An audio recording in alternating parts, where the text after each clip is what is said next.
the rest of your team are good players. They're no great players. If you can get them playing like a team, you can cause a few upsets. But the class that's showing some of the teams in the Champions League, if you come up against Paris Saint-Germain or something like that, they're going to wipe the floor with you, Bayern Munich. There's nothing we can do compete with their teams. Just a fact of life.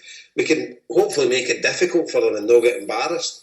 But with the kind of players that we're seeing coming into Celtic Park these days, I mean, we're all getting our hopes up about a second division Spanish striker. Right. You know, and they're Barcelona going and sign Luis Suarez for 70 million. They're Man United signing that Di Maria, 60 million quid or something. You know, and we're all excited about 2.5 million a Serbian that plays in the Spanish second division. So that's don't bring that Di Maria. I don't know what Man United think about it. That's it. Well, I think that opens up another point, Jason, and like for what I can gather, you know, because obviously Man United for whatever reason stupidly says, "Oh, we'll spend 200 million quid this summer," but it seems to me now that in the sort of top end clubs with the big money, unless you're actually willing to pay hard cash right up front for that player, like for example Real Madrid did with Ronaldo, it takes about 6 months to buy a player like that. You know, with everybody's all the negotiations with 10 different agents and part ownership of players and so on and so forth. And it's only when, you know, like say Real Madrid just go bang, we'll buy Rodriguez, or bang, we'll buy Ronaldo, or Abramovich done with Chelsea. That's the way we got all the players. They paid cash up front on all of them and they all came, you know what I mean? So we can never do that. But what we can do is we can hope that players like, you know, the Serbian guy or whatever, that maybe this is just the next great leap, like Henrik Larsson, you know, where you've got a good player in your hands, he's proven for Feyenoord, and then bang, he makes that leap and suddenly he's a world superstar. That's all we can do, you know what I mean, by our own development. We're certainly never ever going to be able to compete at that level short of, you know, being in a different league. And the funny bit, and the most bizarre thing about it is that if we were in the Premiership, then we would compete quite easily. Because you know the only thing we've been missing is that money that they get every year. If we were to get that kind of money, then we'd be able to compete, no problem, you know. Sorry, guys, get cut off there on my phone, man. But again, how many times can we have this conversation, though? I suppose as well. I mean, it's like the situation never seems to change. We never get out of the league. There's always a bit of making it in England, but I don't think that's ever going to happen. And the Atlantic League, that was floated. That's never going to happen. European League, I think, unless there's big money to be made out of Celtic doing something. And I don't mean big money for Celtic. I mean big money overall. I mean, if there's some sort of financial setup, football-wise, that Celtic can get into, that will lead them to get that kind of money or put them in those positions. I mean, to me, Joe, it's like when you talk about England, and I mean, that seems like a seismic change for anything like that to happen. To me, UEFA could revolutionise European football with one fell swoop by just gaining roughly the same money for the Europa League as they do the Champions League, and just open that avenue up for so many other clubs. And stop making that like the ugly stepsister of European football, you know what I mean? It's because if we were to get that same money, then not just us, but thinking, I mean, you just imagine, right?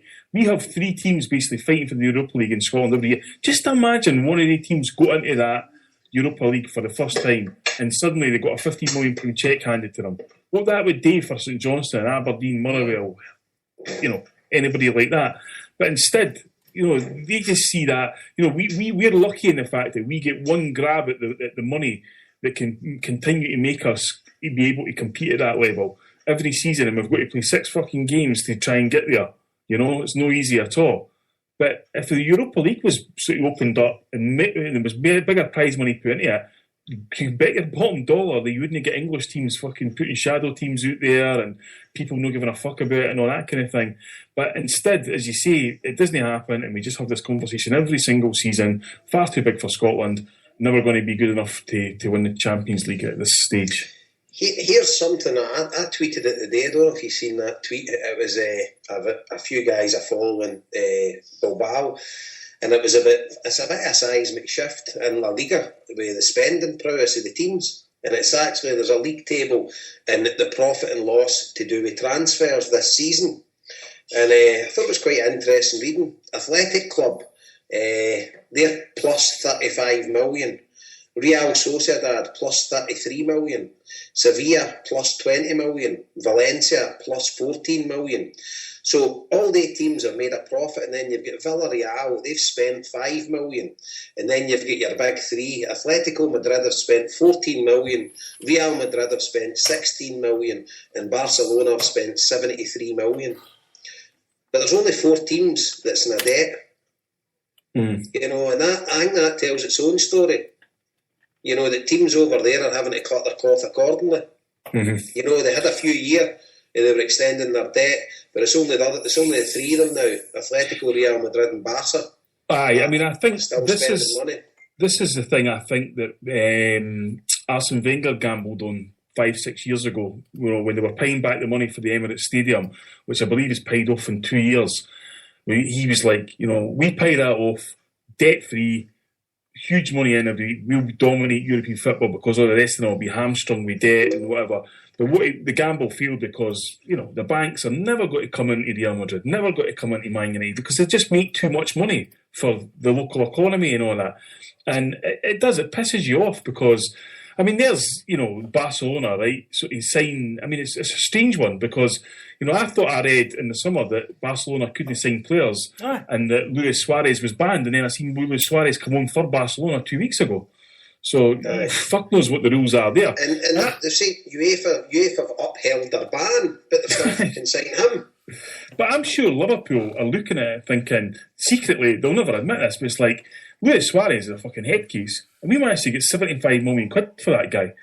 And fair enough, they go out and buy another head case. But they go in for 16 million quid, upon which they could sell that boy Barini to Sunderland for roughly the same money. And it's a no-brainer. And that's the market they're allowed to jump about in because they're allowed to do it, you know. I mean, you actually had discussions on Match of the Day that were like, oh, it's not even a gamble, 16 million quid. It doesn't matter if it doesn't work out. You know, it's only 16 million quid. Christ almighty, we'd need to have a 10-hour HomeBhoys special if he spent 16 million quid on a player. Aye, and see the other thing, I don't know if he's picked up on it, but see Sky the other night when it was the Napoli Athletic Club game, and I was shouting at the telly, that Paul Merson, him and Jeff Sterling, I quite like Jeff Sterling, but the Dietmar Hamann on as well. Yeah. And they starts going on about Napoli and how Napoli were a far better team than Athletic Club, all based on the fact that Higuain up front.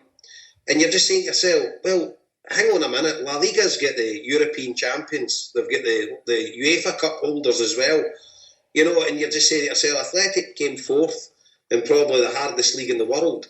So what's Napoli's credentials for being a far better team than Athletic? Athletic should have been 4-0 up.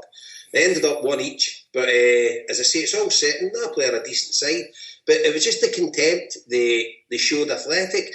And see the ignorance with the 3 of them. Do you know they actually said that Athletic need the money for the Champions League so they can maybe spend and compete with the big boys in La Liga? You're fucking idiots. They don't sign MD. You know, none of them even knew this. You know, they're getting paid fortunes to discuss a game like that and then give their opinions on it. None of them even knew that Athletic don't sign them. They bring things through their youth academy. You just think the ignorance and the insularness of English people, and I know Dietmar Hamann's German, but he's probably been involved in the English Premiership and he's into that psyche, you know. And he's been paid for that. Aye, they're getting paid fortunes to sit there and they've not got a clue what they're talking about. Fucking idiots. Did anybody see the video of Charlie Nicholas sitting there thinking this week? Oh God, aye. That's embarrassing, isn't it? Sitting there thinking, I'm sitting there thinking, you're sitting there thinking. I mean, that's a guy, before the Maribor game, said he hadn't watched a Celtic game in 2 years. And you're being paid to gain opinion on Celtic. And it was apparent that all he'd done the entire game until he actually watched it was just give generalisations. As, oh, well, Celtic should beat this mob. And because Charlie, you didn't know anything about this mob. You've done no research whatsoever. And it's embarrassing. It's these pundits, they get paid absolute fortunes. And you can see it. It's funny how they all seem to get jobs on that fucking Soccer Saturday. And they stand there making crap jokes, you know, and it's all one of the boys, Nicholas and Merson and Phil Thompson and all that kind of thing. And none of the fucking lot of them's got any idea about football whatsoever. And they didn't actually realise, no, the sum total of your value to our organisation is just tell folk what are happening. look at all on that telly and tell folk what are happening. Didn't give an opinion on it because you haven't got a fucking clue about the game.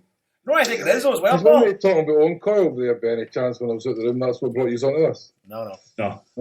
Because listen to that clown at the weekend, and he's talking about Chris Commons, and he's saying Chris Commons has a look at a guy who's not happy, he's not playing enough games for Celtic this season. I'm like, he was dropped for one game, you clown. You know what I mean? What the fuck are you talking? Honestly, listen to that. Thank God he's not the Celtic manager. That's all I can say. Every time I hear that prick, all it is I done this and I done that. Oh, I turned in the Celtic job. What a fanny that guy is. But then again, those guys on Sky get paid to talk about English football, about how great English football is, and the drool and blood over it. That's their job primarily. I mean, research and actual statistics and information are secondary to what they do. It's like, obviously, Joe Harper, you know, when you see people like Dunphy and Liam Brady and that, see if they were on Sky saying the same things about the players that they do on RTE, the players would fucking go on strike. Their egos would be fucking, oh my God, I can't believe you're saying that about me and all that kind of thing. And you might agree with Dunphy, disagree with him. At least they're telling you how it is. Instead of it's fucking, it's basically like, I read Secret Footballer said, which I'm positive is Danny Murphy, by the way, but said that you basically can't ever slag Harry Redknapp because of Jamie Redknapp. That Jamie Redknapp's got the power in the media to make sure that you didn't get a pundit show again. It's fucking unbelievable, man. I know. And it's just, I know, and it's that merry-go-round as well, how they all look after each other. Yeah. It's just, what about, there's another guy. What about Malky Mackay? We've not mentioned that. Before we go on to that, right? See, just to stick on pundits for a second, Jason, and we'll come back to that, right? I don't know if any of you listen to the Guardian podcast. No. Sometimes. Right, there's this fucking Irish prick on it called Barry Glendinning. Oh, I absolutely despise that guy. Another guy. This is another guy who he watched the Celtic game. They were talking about this the day after. They were talking about the Celtic Maribor game. Blah blah blah. And the guy who hosts it, him for Italian football, I can't remember his name. He was saying, it was a good result for Celtic, one each, blah blah blah. Barry Glendinning says, well, I watched the game, terrible game. All you can really say is Charlie Mulgrew, Celtic star man. That's enough said. And I just like, they're not watching. They don't have a clue what they're talking about. These are guys getting paid to give an opinion like what you're saying. Where is Charlie Mulgrew, a Celtic star man? You know what I mean? What a prick! Another prick who just likes to talk. And I don't know. I didn't even know why I listened to them because they just get fucking angry. Just popped up here on News Now Celtic that Celtic have agreed to the fee for this for Skipovic or Skipovic. Skipovic sounds like a New York cop back in the 60s. I read that earlier that they're currently green terms and that. Apparently he asked he didn't play in their last game and he asked to train alone so he wouldn't get hurt with his teammates. So, by all accounts, looks like that's going to go through. Aye, I would say so. As well, in the same article here, this is something we suppose we should bring up as well. The Green Brigade won't be there tomorrow night. Yeah. So I'm going. That still hasn't been sorted out after all this fucking time. I didn't really know what was going on there. I read a thing on their Facebook page for the last home game that they were trying to get their section sorted back out, and Celtic told them they would be getting it back, and maybe they'll get it back in a couple of weeks. I don't know. It just seems to be one of these things that maybe I'm wrong with saying this, but it's kind of boring me, to be honest. It's just one of these things that I don't know. I just don't know who to believe, and I don't know. It's kind of got to that point now where you're like, come on, sort this out. I mean, get it sorted out.